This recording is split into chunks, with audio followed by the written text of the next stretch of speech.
O desvetllament de tanta foscor, sembrant coratge i batallant en els feroços camps que estan lliurant aquestes guerres.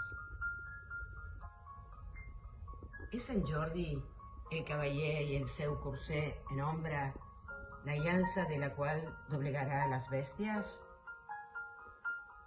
Llits de fem tornaran a florir un dia, una metamorfosi de flors i papallones que per aquelles vides jugarà en comunió ja lluny d'una ferida.